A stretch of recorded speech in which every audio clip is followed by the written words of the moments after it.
कहत कत परदेसी की बात, मंदिर अरद अवधि बदी हमसो। हरि आहार चले जात, ससी रिप बरस सूर रिप जुगबर, हर रिप कीन्हो घात। मग पंचक लय गयो सांवरो, ताते अति अकुलात, नखत बेद ग्रह जोरि अर्ध करि, सोई बनत अब घात। सूरदास बस भई बिरह के, कर मींजे पछतात। मंदिर अरक का अर्थ होता है मंदिर अर्थात घर का आधा भाग, अर्थात एक पक्ष या पखवाड़ा या 15 दिन का समय। हरि आहार का अर्थ है सिंह का आहार अर्थात मांस। मांस का को अगर हम देखें तो मास या महीना भी कहा जा सकता है। ससिरूप का अर्थ है चंद्रमा का शत्रु, और चंद्रमा का शत्रु बच्चों होता है दिन। सूर्य का शत्रु होता है रात्रि। जुग का अर्थ है युग। हर रिप का अर्थ है शंकर का शत्रु अर्थात कामदेव।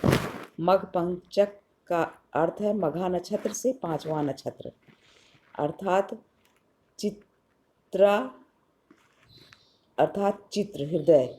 नखत बच्चों 27 है, वेद हैं 4 और ग्रह हैं 9 और इनका योग कितना होता है 40। और इनको यदि आधा कर दिया जाए तो 40 का आधा कितना होता है 20 अर्थात 20। तो बच्चों इस पद में श्री कृष्ण के लौटने के लिए 15 दिन की अवधि निश्चित की गई थी और इतना ही कहकर गोपियों से वे मथुरा गए थे, किंतु उन्हें गए हुए अब 1 महीना बीत गया और प्रतीक्षा की अवधि बीत जाने पर गोपियों की व्यथा का चित्रण इस पद में हुआ है। कहत कत परदेसी की बात, मंदिर अरद अवधि बदी हमसो, हरि आहार चले जा। अपनी व्यथा का वर्णन करते हुए गोपियाँ उद्धव से कहती हैं कि तुम हमसे उस परदेसी की बात क्या करते हो। वे एक पक्ष अर्थात 15 दिन में आने का वचन देकर गए थे, किंतु अब तो पूरा महीना ही बीत गया है। ससी रिपु बरस सूर रिप जुगबर हरि रप किन्हो घात। अब जो है श्री कृष्ण के वियोग में हमारे दिन वर्ष के समान, रात्रि युग के समान बीत रही हैं, अर्थात दिन वर्ष के समान लंबे और रातें युग के समान लंबी प्रतीत होती हैं। अब तो इन्हें व्यतीत करना कठिन हो रहा है और ऊपर से कामदेव हम पर घात लगाए हुए हैं, अर्थात हम काम से पीड़ित हैं। मग पंचक लय गए सावरो, ताते अति अकुलात। और श्री कृष्ण से हमारा हृदय भी अपने साथ ले गए हैं, इसलिए हम और भी अधिक व्याकुल हैं। नखत बेद ग्रह जोर अर्ध कर सोई बनत अब घात, सूरदास बस बही बिरह के, कर मींजे पछता। और गोपिकाएं कहती हैं अब तो श्री कृष्ण के वियोग में विष खाकर के मरने के अतिरिक्त कोई उपाय शेष नहीं रह गया। अर्थात सूरदास जी कहते हैं कि गोपिका कहती हैं कि हे उद्धव, हम विरह के वश में हो हाथ मल मल कर पछता रही हैं कि हमने उनसे प्रेम ही क्यों किया है। तो बच्चों इस पद में भी प्रश्न बनेंगे और उनके उत्तर इस प्रकार से हैं। पहला प्रश्न है पद के पाठ और कवि का नाम लिखिए और उपयुक्त पद का संदर्भ लिखिए।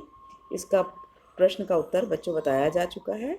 अगला प्रश्न है रेखांकित अंश की व्याख्या कीजिए।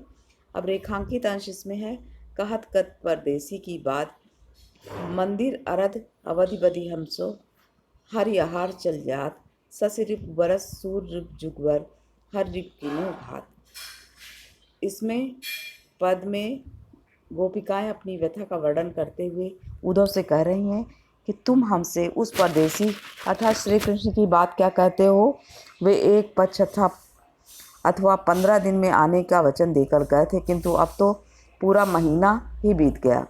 श्री कृष्ण के वियोग में हमारे दिन वर्ष के समान और रात्रि युग के समान बीत रही हैं, अर्थात दिन वर्ष के समान लंबे और रातें युगों के समान लंबी प्रतीत हो रही हैं।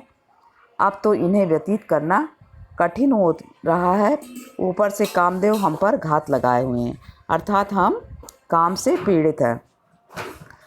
बच्चों अगला प्रश्न है श्री कृष्ण गोपियों से क्या कहकर गए थे। अब उन्हें कितना समय व्यतीत हो गया है। इस प्रश्न का उत्तर है श्री कृष्ण गोपियों से यह कहकर गए थे कि वे एक पक्ष अर्थात 15 दिन में वापस आ जाएंगे, परंतु अब उन्हें मथुरा गए 1 माह का समय व्यतीत हो गया है। अब अगला प्रश्न इसमें बच्चों बनेगा, विरह की स्थिति में गोपियों पर कौन घात लगाए बैठा है। तो इस प्रश्न का उत्तर होगा, विरह की स्थिति में गोपियों पर कामदेव घात लगाए बैठा हुआ है।